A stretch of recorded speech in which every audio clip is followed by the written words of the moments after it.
Yeah, what's poppin', Low Gang? Welcome back to another episode of Vending Machine Isekai with my co-host, Neon Manta. Say hello. Hi. Okay, well, you didn't do the instructions correctly, but whatever. It works well and fine enough. Uh, You'll have to forgive me. I've been too absorbed by the overwhelming that is peak. yeah, the past two episodes have started off with us saying, singing this show's praises sort of sarcastically because it is peak fiction. And to be fair, it is undeniably peak fiction. But nothing happened in this episode. Yes, but also at the same time, a lot happened. A Nothing that lot progressed the plot. happens, but Nothing that none progressed of the it was plot at all. substantive. But it seems like the show might be settling into a more episodic nature. See, in on paper, I like slice of life. No, Dragon Maid's like my second favorite anime of all time currently, and a given episode of Dragon Maid doesn't necessarily progress what little of an overarching plot there is. No, it does add to the world and make it more happy and cheerful and fun. But you don't watch Dragon Maid for its deep enthralling plot. The difference is that when Dragon Maid did episodic storytelling, it was like good. That's about how I'd put it. Whereas in this show, nothing happens. It feels like my brain hazed over for 23 minutes and then I woke up from my trance and I was like, "Oh, that was a thing that was mildly boring that happened." And I'll probably forget everything that occurred in this episode as soon as we're done with the podcast, honestly. Crunchy, It how could you say nothing happened when Boxo literally solved the AIDS crisis?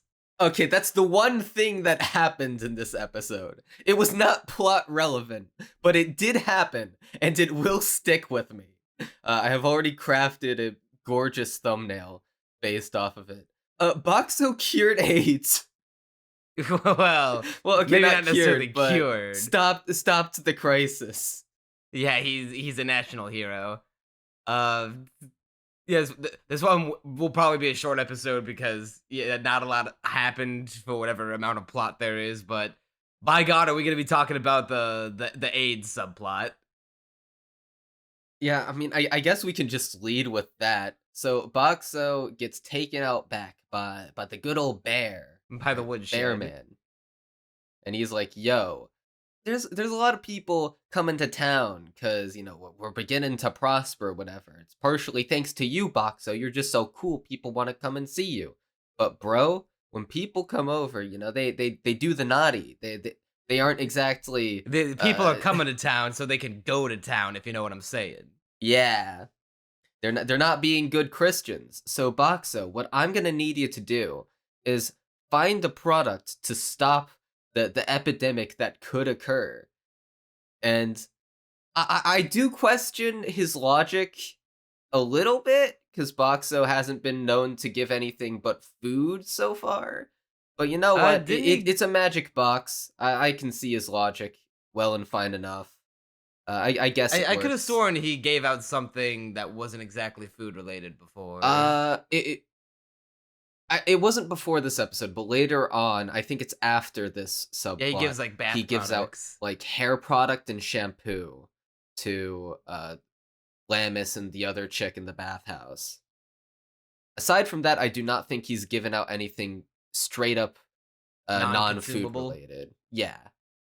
Well, what he did, dude, when he turned, I was shocked that the show would have any kind of like direction to go this way, because with isekai like this, the typical trashy isekai, you'd think, oh, okay, they're gonna find a way to shoehorn any amount of fan service and sex appeal so they could sell as many figurines and waifu products of the girls as possible. This one was well, also this was the bath episode, but it was incredibly restrained. We Yeah, only see we the were girls in totally wrong in our towels. predictions. It was Very very disappointing. yeah, sectioned off into like a single scene that didn't bro, Lamis didn't even bring Boxo into the bathhouse with her. This is heresy. This is terrible. God is dead.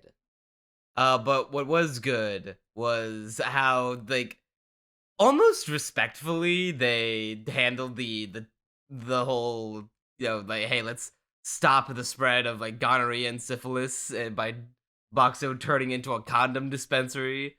Uh, I I was like, very surprised when the girl with the blue hair didn't blush upon seeing the yeah, diagram. that's And what I I'm was talking about. very I was very appreciative of that fact. I would Cuz have it's like, thought that like a "Oh, wow." trashy, the trashy version of the show, which is already kind of trashy, but also peak. Yeah, but like a worse version of this show would have been like, yeah, so what is this like weird slimy thing? It's so gross. So like would like fucking explode when they saw the diagram that came in the condom package on how to put it on. It is Um very astonishing to see adult characters acting like adults in isekai. and That is a isn't rare that sight. sad? I think that is indicative of the state of the genre that we are seriously praising this aspect of the show because it's so different from what we're expecting. I was Uh, surprised that they like actually showed the condom on screen. I can't like maybe I just haven't seen enough, but I can't think of another anime where condoms were shown on screen and also then taken out of the package and like seen. Am I just it doesn't. I do I just feel not like watch I've enough trashy softcore porn anime? I've probably seen one in an anime before, but I cannot recall it off the top of my head for the life of me. Because I Oh, remember seeing I mean them. Panty and Stalking, but that's a Oh given in well, that show. yeah, yeah. Well, They yeah, that also make show's like condom about sex. balloons. Yeah. Uh, I'm like I even just recently, while there was one showed up in Rent a Girlfriend, but was never taken out of the packaging. Yeah. And a show as trashy and like sex focused as that, you'd think would have them like all over the place. But no, we're having sexual education with Boxo, with Doctor Boxo. It was a surprisingly not obnoxious scene, although I am still admittedly, I think its main appeal is the fact that it That it happens. exists. Yeah, Yeah. I wouldn't say it's entertaining uh on its own. Like when you're watching it, you're like, well, that's fine. That's not actively annoying. It doesn't actively What are harm you the talking about? show. You didn't shed a tear when Boxo turned into the condom dispensary? It was the most emotional scene I had ever witnessed. His final transformation, his final form. What he's gonna get Yeah, but stationed. His final, the end goal of the anime is for Boxer to be stationed at a love hotel. That is yeah, the new goal. hot take, better episode than the first episode of Zom 100. Yeah, I said it. I said it. What are you gonna do? I mean, Did Zom honestly, 100 you're have a spitting condom in it? facts. Yeah, I mean, true.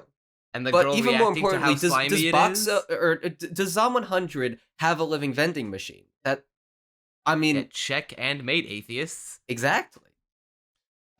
Being serious, this is the worst episode of the show so far. No, It's episode 2 was worse. episode 2 was not worse. I Episode had 2, I took more notes for this episode than I I did for the did take last more one. notes for this than episode 2, admittedly, but that's because I guess more things occurred technically, but most of them were. I guess this is the first episode where I felt more bored and disinterested than the opposite.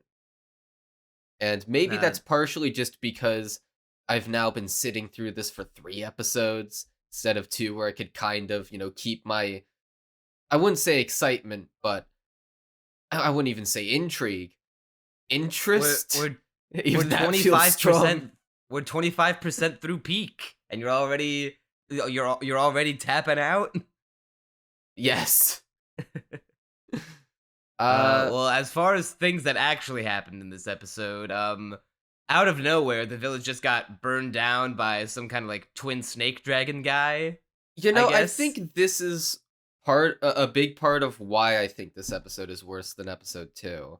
Cuz although the generic isekai fights in episode 2 were, poorly directed and bland, this one is like I think the directing is not just bland and uninteresting, but actively harming the emotional attempt at barely even an emotional impact that the scene is going for. Because the entire plot. Okay, so the village gets destroyed by this monster. Not entirely, as we soon find out, but damage is done. And Most of it. Boxo is like realizing that, oh, I'm actually worried for these people. Lamis is freaking out, like, oh my lord, people could be dead. In a good show, this would like be the first moment of like, oh, things are getting real in the plot. This is like it's nothing. I don't expect things to get like and I'm not saying this to, sing the praise of the show, but just to pull an example for another isekai. I don't expect things to get like re-zero levels of real in vending machine No. isekai. I just expect it to be like to have some weight to it. Because this show has a very poppy and admittedly pleasant color scheme, but I just looking at that scene with the directing doing nothing to sell it, I just felt like nothing is I knew immediately nothing was wrong. I knew everyone was alive and okay. The directing did not do anything to try and even give the impression that anything might not be okay at all. And so I just felt numb the entire scene because I was like, you didn't sell me on it. I don't care about the characters. I don't care about the people in the town. Don't care Yeah, about anything in this show. there And you there haven't made is me care. there is a bit of like toothlessness to the whole thing where it's like, yeah, like you would think in with all the destruction and burned down homes and rubble seen all around the village, you'd think there'd be at least one casualty, but of course this is happy fun time vending machine isekai world, so no one can actually die. So yeah, we actually managed to evacuate everyone. No one even tripped and fell and like skinned their knee a bit. They're all hunky dory over in the town square. See, it's not even necessarily the fact that no one died that bothers me, but the fact that the show doesn't even attempt to give the scene tension. Like, okay, there's this big snake monster, and there is a trail where it has like this groove in the ground from where it approached this building. And in a good show, what I'm imagining the camera would do was focus on like a small bit of that trail, almost like the Like T-Rex foot or whatever on the ground, then follow follow along the it, and then like trail. when it gets like the base of the snake, it would like tilt up to reveal the whole thing, like travel Yeah, along the like snake's body before pulling out to show how big it is in scale. yeah, and like from a more like the camera's almost on the ground so that you can see how big it is from a human perspective, then zooms out, or maybe just cuts to a pulled back shot, seeing it in scale of everything else around it. That's what a good show would do. It just felt so weak because it starts with like it if I'm remembering this correctly, it just starts with the pulled back shot, and I'm like, there was no build up, there was no oomph, and I guess I I think that that's what really set my expectations for the episode because at least with the generic isekai fight, it can be like, okay, it's just like a decently fluffy medieval swordplay thing, and the show is tongue in cheek anyway. They're defeating monsters with Mentos and Coke. I mean, that doesn't necessarily have to have all the tension in the world, but this felt like it needed it, and it did not have it. Well, what one neat thing that I kind of appreciated to come out of this, which did kind of further the relationship between Boxo and Lamis, is that in order to comfort Lamis, who's is like freaking out, like, "Oh my god, are my friends okay? Is the inn okay?" Boxo learns to mix words from his preset phrases to try to communicate new things to Lamis. Yeah, that like so far the most interesting part of the episode is Boxo overcoming the limitations AIDS. of his design once again. So by mixing and matching phrases, I thought that was cool. There's He another overcame. moment of it. Yeah, the okay, so he adds in a jackpot system. And first of all, based Boxo enabling gambling addicts. We Yeah, do in fact true. see a gambling Hey, addict at listen, him man. giving away all his 99% money. of gamblers bail before they win. I knew you were gonna say that. Something to that effect. Well, hey, listen, The listen. You image can of either the do guy the math. You can mining. either win 200% or lose 100%. Like, what's the? Do the math, sheeple. Yeah. Well, like, what are you gonna do? And there's this bit where he sort of it's implied that he contrived a win for so basically he apparently has control over whether or not people win. So Yeah, just like he's all casinos. yeah, he's the house and he always wins. So when it's a little girl, he can give her the win. But when it's a gambling addict, he can be like, "You know what? He can fork over more money. I'm going to extort him for all he's worth. I, All of I his money is going to belong to me by the end of this." I didn't quite pick up on what like the emotional hook they were going for with that little gambling subplot. Like what was with the mom coming to the mama, like the little girl coming to her mom, the grandma, and being like, "I'm sorry for being a bad daughter, mom." And then the grandma said, "The worst thing a child can do to a parent is die before them." And so I was like, "Did Not gonna what lie, happened here? Did I the I dad die?" barely I barely even took in any of that. It's like My brain the like hazed by that point my brain had hazed over so much that I barely even registered what was happening. I was gonna say, like, what did the dad die if somehow, or like the little girl's dad? And if so, why is she coming to her own mom? I thought she would be coming to, unless that was the mom of the dad, and I don't know. It was very poorly communicated. Another issue with tone that I'd like to point out is like this the scene of the gambling addict where it's clearly supposed to be comedy. It is not directed in a way that conveys that though.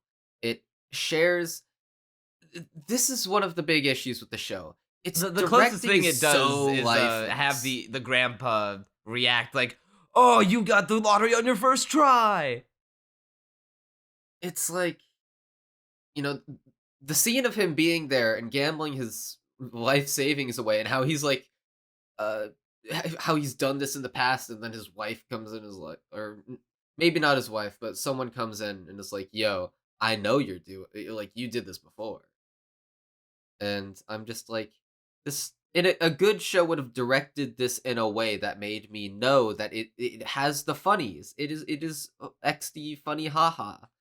But this feels like any other scene because the only type of shot that this director knows how to accomplish is lifeless panning shots and And basic very ass shot basic reverse shot. yeah, shot reverse shot and nothing cinematics, nothing cool, nothing that carries the tension of the scene. It feels so much like phoning it in.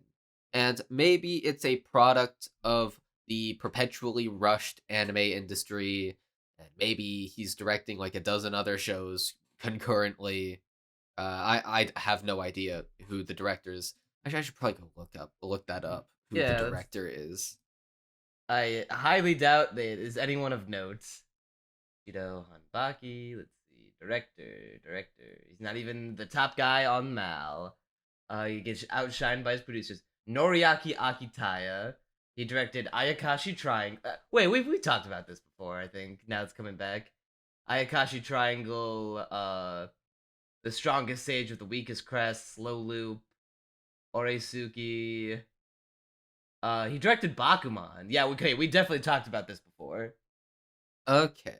Uh Well, whatever job he did for I did hear at least one show in there that I think has equally poor directing, Strongest Sage.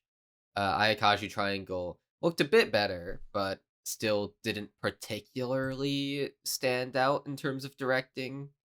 Yeah, Uh, I've heard good things about Bakuman's anime.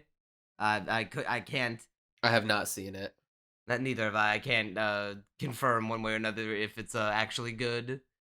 Yeah, but this show just feels so lifeless in terms of its visuals. You know, it's not even the art and animation ain't even that bad. I mean, the animation is I mean, the nothing anime to write is home nothing. about. It's basic as fuck. It's just the art Yeah, is but the art it's is always looks nice. yeah, it's kind of nice. It's got like you said, it has a acceptable color palette.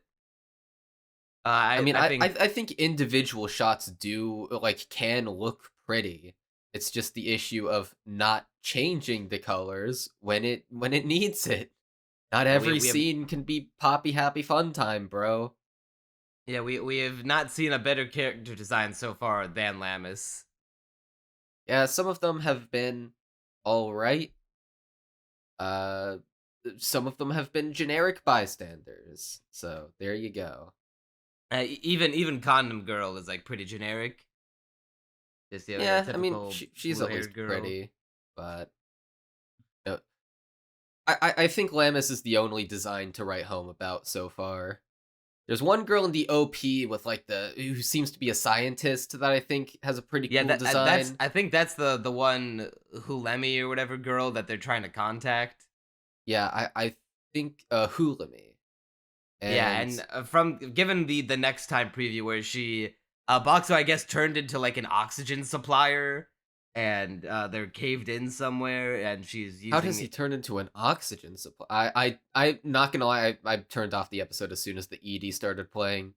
yeah, and she's wearing a gas mask to breathe through so they she will show up in the next episode finally. I an oxygen supplier? Yeah, Is yeah, that a he's got vending? like Is that a a type of vending machine? I don't know, man. I mean, he could turn into a jukebox, so I guess What is the extent of his powers? I thought this was we vending machine isekai. hey, well, for all we know, maybe you have to put money into the air supply. Oh yeah, by the way, Boxo can go full chameleon now. Yeah, Why? he has unlocked Uh, predator technology. the powers in this show feel so random. Like Yeah, I there's no sense of progression. He just does things. There's like no problem solving. It's just there's a problem. In most shows, there's like a bit of friction where it's like, oh, how do we solve the problem? And episode 2 did that at the end just fine. Okay, well, not just fine, but uh, fine enough. But in this episode, it's yep. just like, oh, you have a problem? Oh, okay, I'll just turn into the thing that fixes it. I yeah, I love how the director's like, "Oh, by the way, I've heard you recently unlocked the power of mimicry so you can blend into your surroundings." And it's like, "Oh, so it's implied that enough time has passed that Boxo has just unlocked this ability off screen and didn't even like discover it in the menu." This show just kind of bad. Now, what do you It's peak, Crunchy. It's peak. Okay, it I is peak, but did I this can show tell that it's had peak peak because at its two female fingertips. furries came out in that one bathhouse scene and talked about how Boxer's goods makes them more fuckable. That was a weird scene, man. I'm starting to think that the author between Director Bear and the random inserting of two female furries just walking around, who presumably naked because the director wears clothes and they were not wearing anything in the bathhouse. Yeah, and they're going on about how they want to try and attract the boy animals. It, And the one of them I was wonder like, what's being "Oh yeah, hinted at.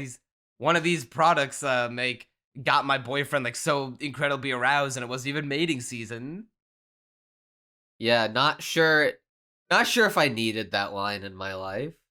Not sure what the writer is trying to convey here. If maybe he has some interests that he's letting leak out in small ways. I do find the thought process interesting of Kind of circling back to the whole condom thing, how he thought to include like, I suppose like what kind of mechanic would happen to this isekai town if more people showed up? Naturally they would fuck. It's almost like It's the it, Mushoku Tensei writer, how in one interview, he's given like all these short responses. Then as soon as the person asks about sexuality, it becomes like three straight paragraphs of him talking, and I just burst out laughing upon seeing it. it's like The author is his of his Mushoku first Tensei thought is is based, not by the like way, but his first thought is not like, oh, maybe like there might not be enough resources to go around, and we have to like up our farming intake or whatever, or we have to build some new settlements, figure out how to distribute the land. No, we got to figure out how to stop HIV from spreading across the people. yeah, it's interesting. I'll definitely say. Um, I hate the lolly brat. I hate What her. what are you talking about? She's like probably 14 and talking about how big her tits are gonna grow in one day. I hate her. She she calls Lammas she's the most lammaries. perfect. That was the most life I've felt in this entire show so far. But it's like she's such a perfectly generic Wally Brat character. Down to, oh, she's insecure about her bust size. Oh, she acts mean for no reason. She secretly wants to buy Boxo. Why? Not secretly. She does just want to buy Okay, well, Boxo. secretly from Boxo until he turns invisible and overhears the conversation. Because remember, she acts all mean to him, but she's, I guess, a tsundere for vending machines. Okay, I Uh, mean, di- Terrified to wanting to wonder what her Rule 34 number is. oh no, it's like she's just so not even a character.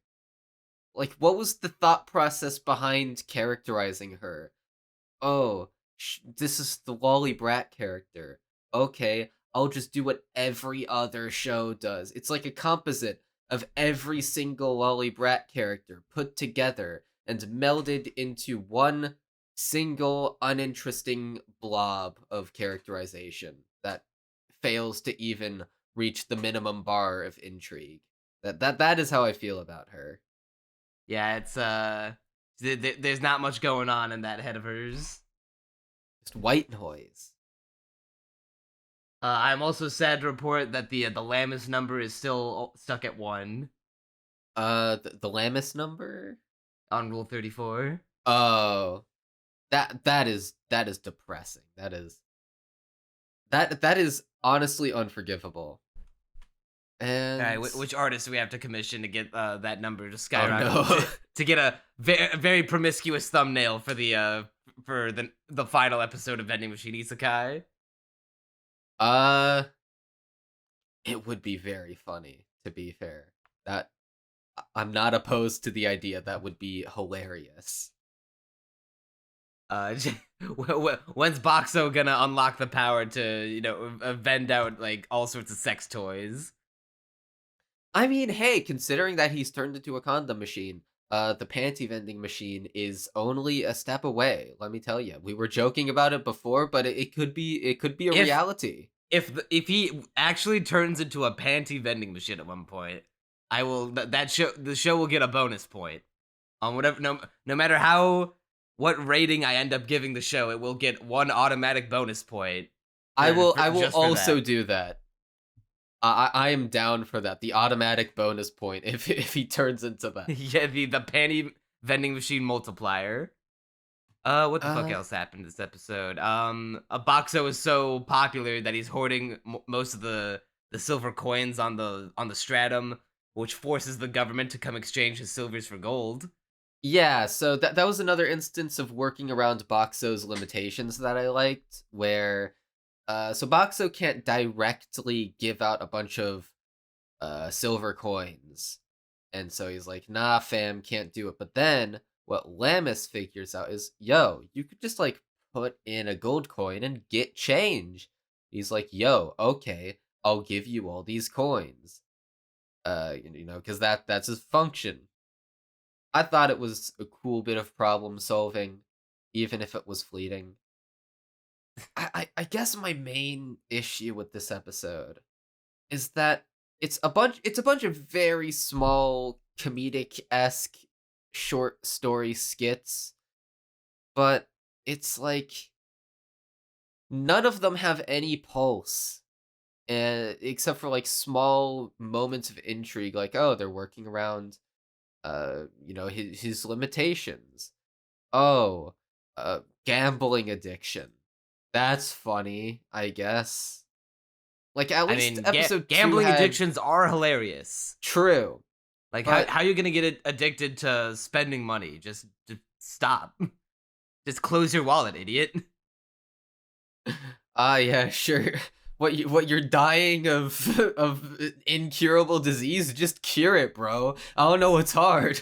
Well, What's the incurable issue? disease are is just incurable. If you're spending too much money, just stop. Just walk out of the casino. Yeah, sure. That perfect. Just close the checkbook, idiot. But yeah, it's just like at least episode 2, for however not all that interesting its plot was, it at least built up to something that resembled a satisfying climax. Emphasis on resembled, but this one just has no pulse. I mean, not literally no pulse. There are moments that spark the imagination or make you laugh because they exist, but it's a lot of flatlining. I will say. Yeah, there's. I wish that we could have the amount of thought put into Boxer's mechanics we've seen in episode 1, and then have that put throughout like the world building and uh yeah, I suppose the mechanics of the show in every episode. But maybe that's asking too much of a isekai where the main character is a fucking vending machine. Yeah.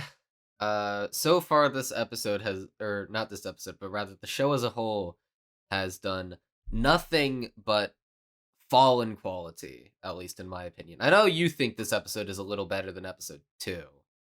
Uh, I guess Yeah, what would be your justification for that? the condom scene. Oh, okay. Honestly, you know what? That's fair. That is fair. That scene the single-handedly the raises the the s- episode's score a point. the the condom scene is unironically more interesting than entire episodes of isekai that we watch for the seasonal podcast. That by the time this goes up today hasn't come out yet. Will come out on Saturday, but it still I holds do I true. do agree. To me, like, yeah, the fact that it is, I guess the main thing for me is that the funny of the condom scene is the fact that it exists, not so much the scene itself. Even the scene itself feels as stiff and lifeless It's as the rest perfectly of the show. engineered for guys like us to put an anime girl holding a slimy condom in the thumbnail with very funny text on screen and pull 1,000 views I easily. honestly think that's the point of the scene. It Yeah, feels they made engineered, it for us. not even specifically for us, but to be the funny reaction image of the girl holding the condom. Like that, it's marketing. Yeah, I sincerely it think it's doesn't take a marketing. lot of editing to cut out that condom and replace it with a pregnancy test. That would be funny, actually. And Uh, with that, I think we're done. yeah. There's uh, at the end. Okay, one more thing. At the end, the lolly brat and Lamis start fighting over Boxo and owning him and being with him, and that got me to thinking: will this show have a harem? Is Uh, this the part future of this part show? of me, like, obviously the good part, the higher part of my brain doesn't want the fucking vending machine to get a harem, but at the same time, that also sounds kind of fucking hilarious to see. Like that this metal box has so much riz that he pulls all manners of bitches just by being a vending machine. See, I feel like the show could delve into trash entertainment if it did that, but at the same time, the part of my brain that wants a sincerely good story is like, please no.